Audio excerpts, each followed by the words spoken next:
Fala, pequeno investidor, tudo bem? Nesse vídeo aqui eu vou falar de um dos fundos imobiliários mais queridinhos no mercado, que é o IRDM11. Esse fundo aí tem pago dividendos excelentes aos cotistas, é um dos fundos com o maior número de cotistas da B3 e eu vou mostrar o relatório gerencial dele na prática para você entender aonde que esse fundo investe e você vai ver como é fácil fazer essa leitura. Bom, esse aqui então é o relatório de maio de 2021 desse fundo, que é o último que tinha disponível. Aqui do lado esquerdo, basicamente, vem as características principais do fundo. Então, qual que é o objetivo principal dele, que é o investimento em certificados de recebíveis imobiliários, os famosos CRIs. E depois, aqui embaixo, ele fala também quais são outros tipos de investimento imobiliário que esse fundo pode fazer. Então, ele pode investir em letras de crédito, em outros fundos de investimento imobiliários, letras de crédito e assim por diante. Qual que é o público-alvo? Então, ele é investidores em geral, você não precisa ser qualificado. Você pode ser um investidor comum na B3 que você já pode acessar. Quando que ele iniciou a ser negociado, o administrador, o custodiante. Aqui é basicamente todas as informações básicas do próprio fundo, tá? É muito legal você sempre ler no começo quais são os comentários mensais do gestor. Então, ele vai te contar aqui, em resumo, um resumo bem breve de quais foram os principais destaques do mês. Nesse fundo aqui, né, para o mês de maio, então a gente teve aqui uma distribuição de R$ 1,15 por cota, o que equivale, bruto de impostos, 510% do CDI.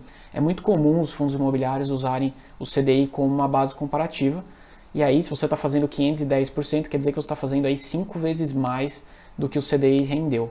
Ou seja, foi um investimento aí bastante rentável para o mês de maio, né, essa distribuição. Depois, além disso, ele conta que ele já integralizou todas as cotas que foram emitidas na subscrição da nona emissão. Mais para frente eu vou falar um pouquinho do que é essa subscrição. E ele fala ainda mais alguns detalhes, né? Ele fala basicamente que o fundo se encontra aí com 221 milhões de reais em caixa, então dá mais ou menos aí 10% de todo o patrimônio do fundo. Quer dizer que o fundo está com grana parada em caixa para poder investir em outros CRIs ou em outros fundos imobiliários. E aí, aqui embaixo, ele mostra quais foram os rendimentos mensais dos últimos 12 meses móveis. Então, se a gente olhar aqui no mês de maio, ele distribuiu R$ 1,15, como foi contado ali em cima. Né? E aí, se a gente ver, a gente consegue ver desde junho do ano passado, mês a mês, quantos reais ele distribuiu por cota de rendimento. E aí ele faz esse cálculo aqui do lado de qual que teria sido o dividend yield deste mês versus o preço que fechou a cotação no referente mês. Então, se a gente olhar em maio, né, esse fundo distribuiu 1,17% ao mês. E aí você vai falar assim, putz, o que é essa rentabilidade gross up aqui do lado? Como ele compara ao CDI, o CDI, ele basicamente você tem imposto de renda que incide sobre esse valor. Então, o fundo imobiliário, pelo menos por hora, os dividendos são isentos de imposto. Então ele faz aqui um cálculo, ele acrescenta 15% de imposto, que seria mais ou menos uma base que você pagaria no CDI, para poder fazer essa comparação. Então, quanto que ele teria rendido se ele fosse um CDI, considerando o desconto de imposto. Né? Então, qual teria sido o rendimento bruto desse valor dessa cota? Que nesse caso teria sido de 1,38%, que dá aí os 510,14% versus CDI. E essa última coluna aqui é um valor super importante, é o valor da cota patrimonial. Ou seja, esse daqui de fato é quanto que vale o fundo imobiliário. Se ele vendesse todos os ativos, esse fundo teria rendido aí por cota, ele valeria por cota R$ 98,54. Esse valor é um excelente valor para você comparar versus ao valor que está sendo negociado. Se você for lá na corretora e escrever IRDM11, vai estar lá um valor, que a gente vai ver aqui embaixo qual que foi em maio, e aí você vai ver quanto que está sendo negociado, né? Vendido por outros investidores essa cota. Se o fundo vale R$ 98,00 e ele está sendo negociado a 120, tem aí R$ 22,00 de spread, ou seja, você está pagando um prêmio de R$ 22,00 a mais do que de fato ele vale. Legal, né? Então é importante você sempre olhar esse valor da cota patrimonial, porque ele vai te dar uma ideia se está caro ou se está barato. Aqui embaixo, ele vai mostrar então qual que é o desempenho no mercado secundário, ou seja, qual que é o valor que está sendo negociado na B3. Então, em maio, esse fundo estava sendo negociado a R$ 131,00 a cota. em abril 139, assim por diante. Ou seja, você consegue ver aí a curva de preço da negociação desse fundo ao longo do tempo. E nessa barra aqui mais cheia, a gente consegue ver o volume em milhões de reais que foram negociados. Ou seja, em maio a gente teve 195 milhões de reais em negociação. É um fundo bastante líquido, é um fundo que tem bastante liquidez. Isso é bom porque, em outras palavras, você não precisa se preocupar. Né? Nós, ainda mais com pequenos investidores, se a gente quiser vender ou se a gente quiser comprar, vai ter gente querendo comprar e vai ter gente querendo vender disponível, porque ele tem uma liquidez muito grande, ele tem um giro muito alto de negociação. Quando a gente desce um pouco mais aqui, a gente vai ver a carteira do fundo. Então, nesse valor, né, nessa página, a gente vai ver o ativo. Deixa eu dar um pouco do zoom aqui. A gente vai ver qual que é o ativo, ou seja, qual que é aonde que ele está investindo, né, qual que é a empresa que ele está investindo. Nesse caso aqui, nesse primeiro ativo, é o fundo soberano do governo, então como se fosse um tesouro direto, é uma renda fixa. Esse daqui é o dinheiro em caixa, provavelmente, que ele tem. E aí ele tem aqui 407 milhões de reais, então na verdade até mais do que ele tem em caixa.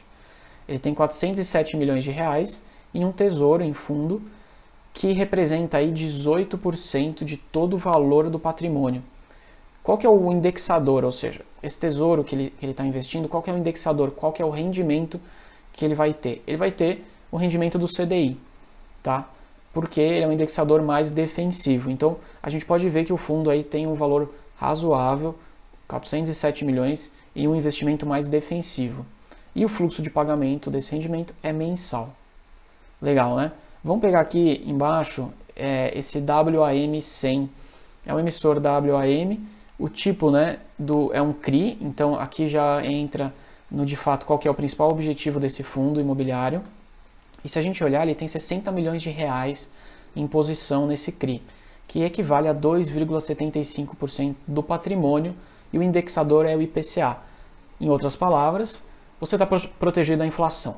IPCA nada mais é do que a inflação, então se a inflação subir, esse rendimento do fundo imobiliário, especificamente desse que a gente está falando, desse CRI que a gente está falando, ele está coberto porque o rendimento ele é reajustado e segue a cotação da inflação. E ele também, o fluxo de pagamento dele é mensal. Aqui do lado eu acabei não mostrando, mas ele tem aqui a data de vencimento do CRI e qual que é o setor, né? Então o governo federal, o Tesouro era o primeiro que a gente estava vendo, o Real Estate, então aqui ele realmente investe no segmento imobiliário, e o vencimento desse CRI é em dezembro de 2025. Legal? Eu não vou ficar lendo todos, mas vocês podem ver aqui que tem uma lista super extensa de fundos, de CRIs, né? Que ele investe. Aqui quantos por cento do patrimônio que esse CRI representa. Então você pode ver que esse fundo imobiliário ele é extremamente diversificado. Diversificação é ótimo, é segurança para a gente. Quer dizer então que se por algum motivo, um exemplo aqui, esse CRI da MRV, por qualquer que seja o motivo, tiver um atraso do pagamento, ou ele realmente tiver algum tipo de calote, ele vai impactar menos de 1% do patrimônio do fundo. Bom, essa aqui é a lista extensa de CRIs, mas onde eu quero mostrar para você agora é o seguinte: este fundo imobiliário, que é o RDM, ele também investe em outros fundos imobiliários. Então, você não está só investindo em CRIs, você também está investindo em outros fundos, e quem está fazendo essa escolha é o próprio gestor. É como se fosse um FOF mesmo. E aí você acaba estando, então, exposto a outros fundos imobiliários que não necessariamente você vai ter na sua carteira, que você mesmo foi lá e comprou. Olha só que doido. A gente vê aqui, ó, que esse fundo, né, o IRDM11, ele tem uma série de outros fundos imobiliários que ele investe. Por exemplo, o DEVA. DEVA é um outro fundo de papel, né, que ele tem inclusive aqui DEVA 11 e DEVA 13. Então a gente pode ver aqui, ó, que ele é um fundo de papel, qual que foi o custo médio de compra desse fundo. Então, quanto que o IRDM pagou no fundo DEVA 11, por exemplo, a quantidade de cotas que ele tem e o tamanho, então, em valor, em posição do patrimônio. Então, a gente pode ver que aí do DEVA 11 mais o DEVA 13, a gente está falando de quase 10% do IRDM 11 está alocado nesses dois fundos aqui, né? Na verdade, no mesmo fundo, né? Mas nesses dois tickers. A gente pode ver que tem TORD 11, HCTR, tem vários outros fundos imobiliários que eu tenho certeza que parte deles você nem sabia. Você talvez invista aí no IRDM11 e nem sabia que na verdade você também é indiretamente aí um investidor de outros fundos imobiliários. Beleza, e aí a gente continua vendo aqui a lista, né? A gente tem vários tipos, ele fala se é um tipo real estate, se é um tipo papel, varejo, shopping center, tem várias informações. Bom, então agora a gente vai ver a distribuição da carteira desse fundo imobiliário. Olha que bacana. Ele tem 49,6% do fundo do IRDM11 investido em CRIs, o que faz todo sentido, afinal de contas é o principal objetivo desse fundo imobiliário. Ele tem também 32, quase 31,77%, quase 32% do fundo investido em outros fundos imobiliários. Então aqui a gente está falando, como a gente viu, no investimento no DEVA, no TORD, HGBS. Então aqui na verdade é como se fosse a parte do fundo de fundo que o IRDM faz. E a gente tem finalmente aí 18,6% investido em renda fixa. Então aqui na direita a gente vai conseguir ver a distribuição por indexador desse fundo imobiliário. Quase 31% dele, NA. Por que NA, né? Ele investe em outros fundos, então, putz, você não consegue dizer onde que tá, quais são os principais indexadores do outro fundo. Então, por isso que ele vem como NA. 31,13% vem em IPCA, ou seja, está defendendo a gente da inflação. Tem aqui 13,5% no CDI+, tem também 18,61% em CDI, depois tem um pouco de GPM e um pouco de GP. Bacana? E aí aqui embaixo, finalmente, a gente consegue ver a distribuição por setor do patrimônio agrupado, então, nos setores, né? Então, a maioria dele é real estate, tem governo federal, papel, varejo, até educação aqui, 0,06%. E, finalmente, a distribuição por indexador é a mesma coisa que a gente viu ali em cima, só que agora numa tabela resumida.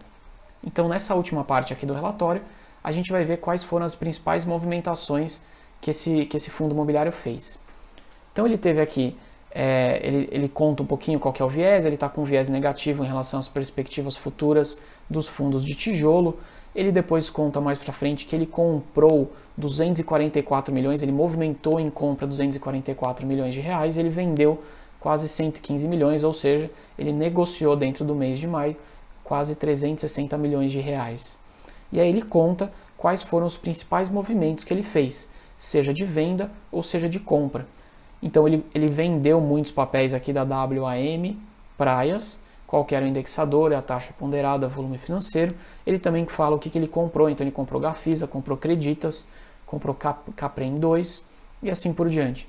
Em relação a fundos imobiliários, né, lembrando que ele também tem uma parte grande, ele conta aqui quais foram as principais movimentações de fundos imobiliários que ele executou. Então ele vendeu muito DEVA 11, mas ele comprou mais ainda de DEVA 13. E aqui, na última parte, a gente vê a demonstração de resultados. Então aqui, ó, tudo que ele vai contar aqui, quanto que ele recebeu de receita, né, quanto que veio de receita de CRIs, de juros, correções, negociações.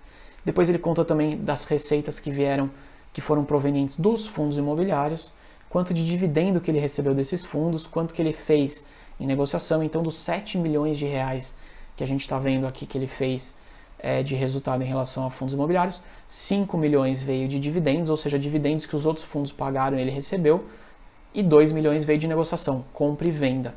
Então provavelmente ele vendeu alguns fundos mais caros e comprou outros mais baratos, isso gerou 2 milhões de reais aí de dinheiro a mais. Ele fala quanto que o fundo tem em caixa, né? As despesas, então quando a gente vê um parênteses assim, na verdade a gente está vendo tudo que foi descontado nesse exercício do mês. Então esse fundo gastou aí 2 milhões e 600 em gastos quaisquer, tá? Aqui pode entrar qualquer tipo de gasto. E aí, por último e finalmente, a parte que mais nos interessa, qual que foi o resultado final do fundo? Então ele gerou aí 25.380.918 reais e ele distribuiu todos esses 25.380.000, o que representou R$ 1,15 por cota. Bom, o IRDM11 ele acabou de divulgar alguns dias atrás, um pouco mais de 15 dias atrás, que ele vai emitir novas cotas. Isso quer dizer que para quem já é cotista desse fundo, vai ter a oportunidade de entrar na subscrição dele e comprar as cotas mais baratas, aí, mais próximas do valor patrimonial. Eu vou deixar aqui em cima o link, vou deixar aqui na descrição também o link do vídeo que eu falo exatamente o que é uma subscrição e como você consegue ganhar dinheiro com isso. Mas o que eu vou mostrar aqui para você na tela é essa descrição, essa nota que o fundo soltou para você poder ler e entender o que vai acontecer. Então vamos lá. Resumidamente, tá? O BTG ele avisa aqui que ele vai fazer uma nova emissão, é a 10ª emissão de cotas do fundo imobiliário. Ele vai emitir 5 milhões de cotas a um preço aí de R$ 101,41, totalizando os 507 milhões de reais. Isso quer dizer que ele vai captar 507 milhões de reais no mercado para depois investir em outros fundos imobiliários, em outros CRIs. E aí, o que é informação legal para você saber aqui, né? Primeiro, cada cota vai custar R$ 101, e se você lembrar, o valor patrimonial dele está em torno de 98, então essa cota vai sair um pouco acima do valor patrimonial, porém ainda bastante abaixo do que está sendo negociado no mercado secundário, que é de mais de R$ 120. E essas cotas, elas não têm data ainda para acontecer, porque isso vai ser votado pelos cotistas, né? Se vai ser aprovado ou não. Mas a parte legal para você ficar sabendo é essa aqui de baixo, que ele fala quanto que vai ser a nova cota, qual que vai ser o percentual que quem já é cotista vai poder aderir. Então tá vendo esse número horrível aqui, ó, 0,2272, etc. O que isso quer dizer?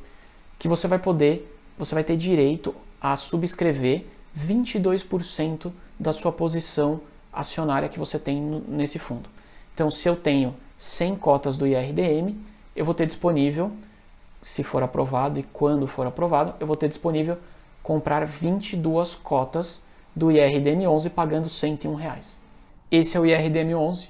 Eu já estou preparando meu bolso aqui para aproveitar essa subscrição que vai vir, já estou fazendo caixa desde já. Se você é cotista desse fundo e tem interesse em participar, prepara o seu também, que logo logo vai pingar aí para você.